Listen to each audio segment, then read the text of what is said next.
Brightest regards, my friends, and welcome to my show. I'm Lady Leeanna, and this is Witchcraft, Wicca, Eclectic Spirituality.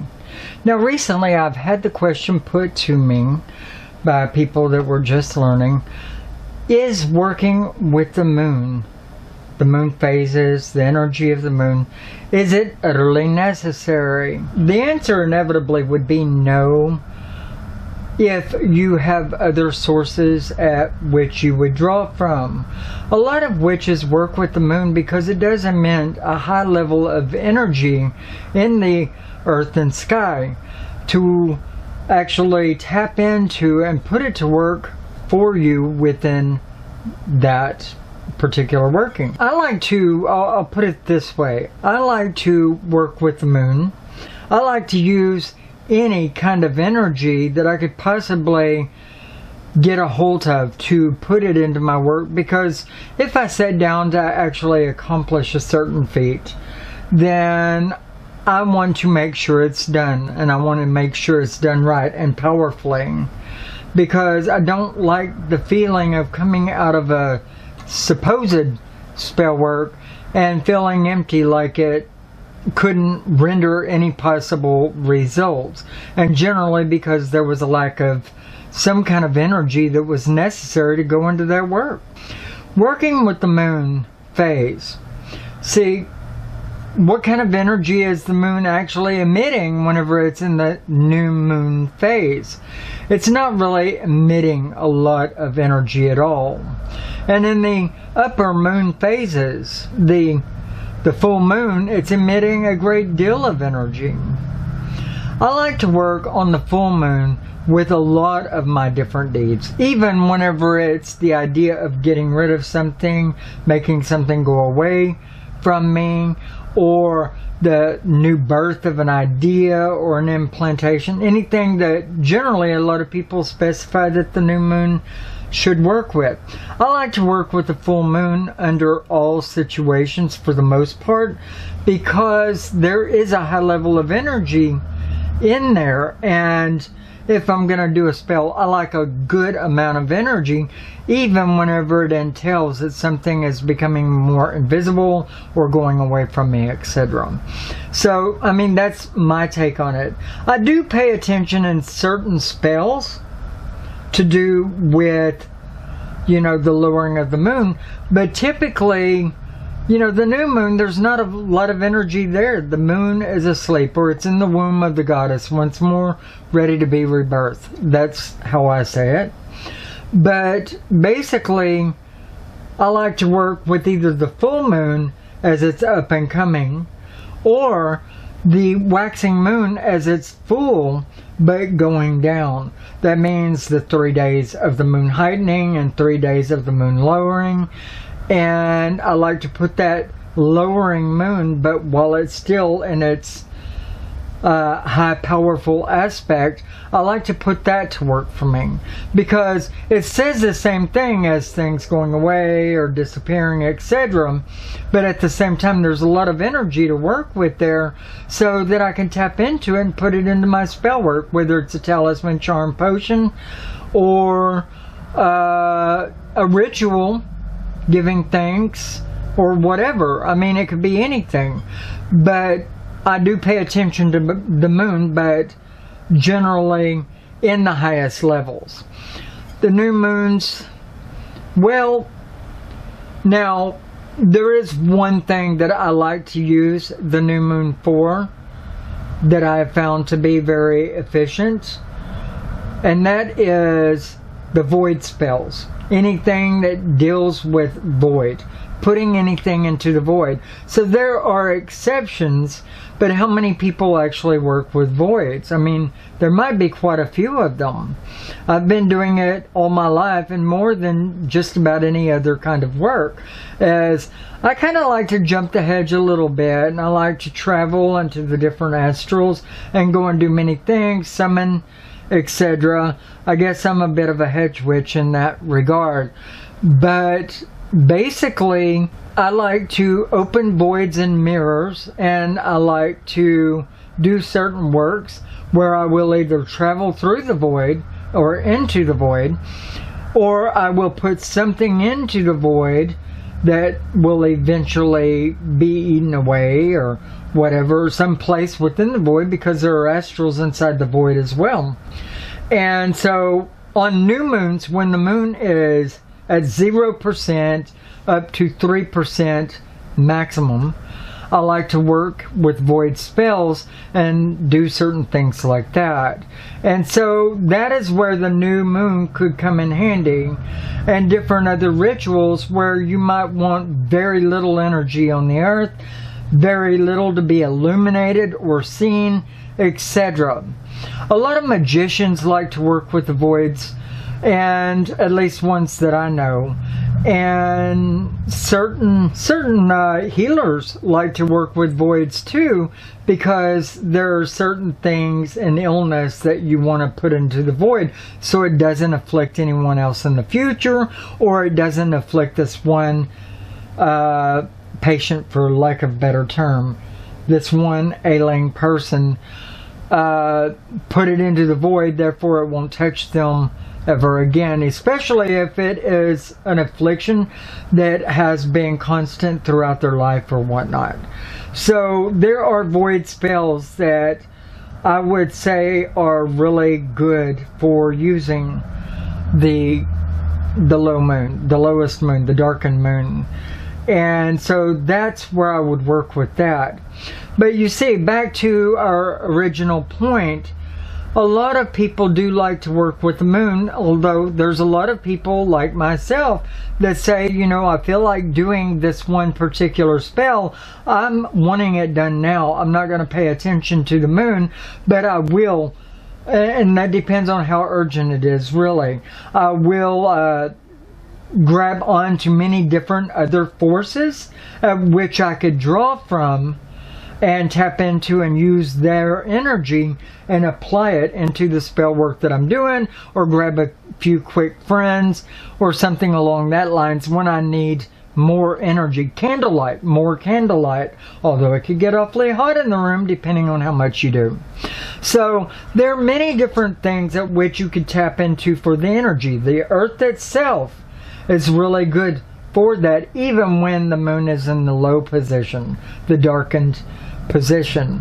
So, I mean, you don't have to work with the moon to do your magic, and there's a lot of people that do not. There is a lot of people that do, but don't have to, and there's a lot of people, I guess like myself, that does things in accordance with what I feel like doing at the time, although I prefer to work when the moon is at its highest, because that's extra energy for me if it can wait. So it's really on call, but you do not have to use the energy precisely from the moon. You can tap into it from anywhere, and there are a lot of things that have energy, including the electrical in your house. And I'm not saying go grab a live wire either. But I am saying that different noises that might be emitted from, say, a radio, or from, you know, those binaural videos that you find on YouTube, things like that. You can get energy from different sounds, drumming, your own voice, singing or humming while you're sitting in your circle, and you can tap into that. And I use all of these influences myself. Frankly, I prefer old streams of music with witches singing about witchy things, and I like it interchanging throughout. Or I like videos that are very quaint and gentle or whatever, because I'm pulling my power or energy from a lot of other places. One thing is for certain though, you do not want to rely on just pulling from your own energy to do spell works. And I have been guilty of that whenever I was new and upcoming and didn't know better.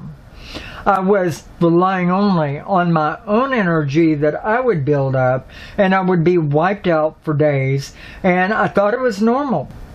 And I didn't have anybody that was telling me any better.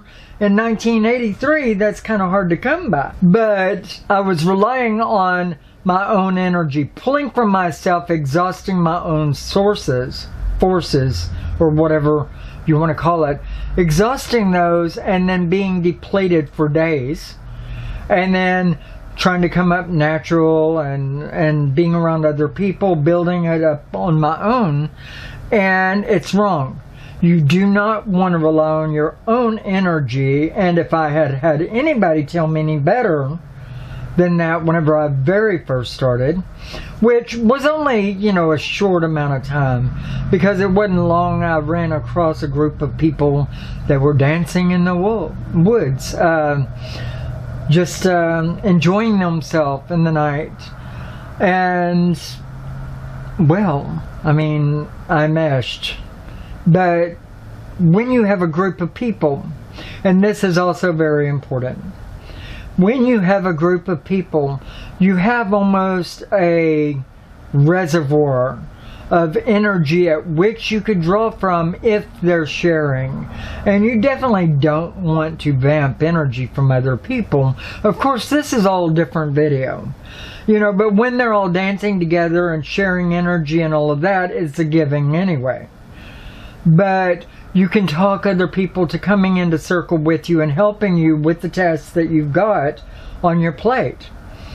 A lot of times you can easily find people that just want to embark on a ritual with you. Of course, you want to make sure of who you're bringing into your temple for one thing, and your circle for another. Who you've got sitting around your table, because if it's not a good energy, then what are you doing? What are you putting into your work that's going to afflict you or whoever you're doing the work for? So you want to be very careful at that. The thing is the moon is a natural source of free energy that you could draw on even when you don't have anybody else there, or if you don't have access to a radio or YouTube or whatever for binaurals or other noise or what have you. If you don't have a drum, or if you can't exhaust your energy while drumming or singing or whatever while you're trying to do your work, well, you might want to go into something different. But, you know, there's always dancing, there's always drumming, there's always singing, and there's the free energy of the moon. Candlelight, a lot of people don't give it enough credit. Candlelight emits heat, and heat is turned into power. Yes, even when you don't have a wire attached to it. Okay? And you can set a candle into the north, the south, the east, and west, all in white or all in black, or of different colors, blue, green, yellow, and red.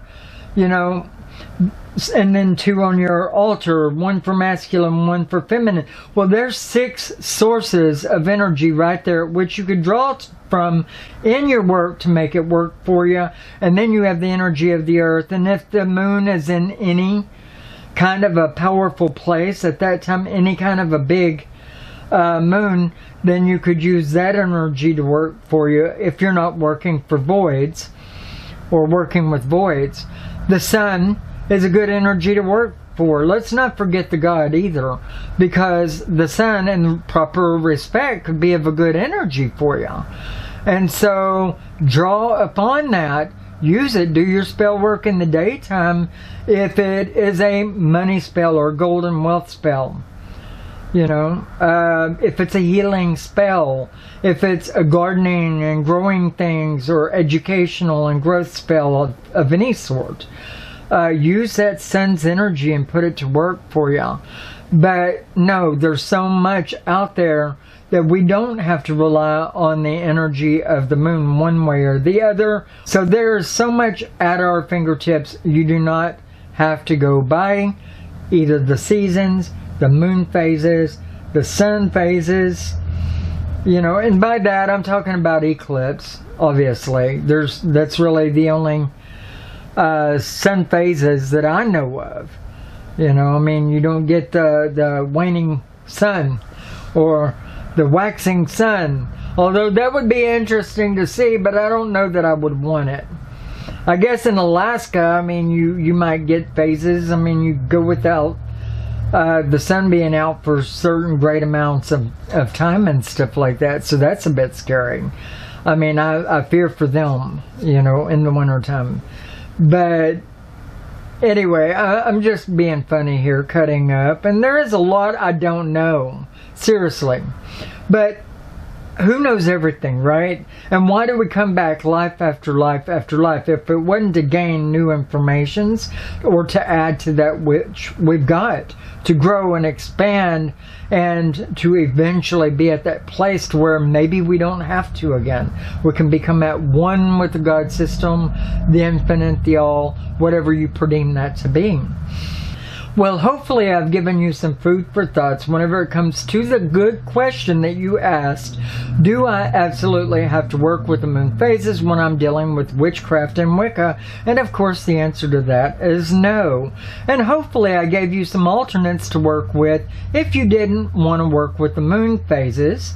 And even gave you the alternate of, instead of working with the moon phases, perhaps working in the day and with the sun.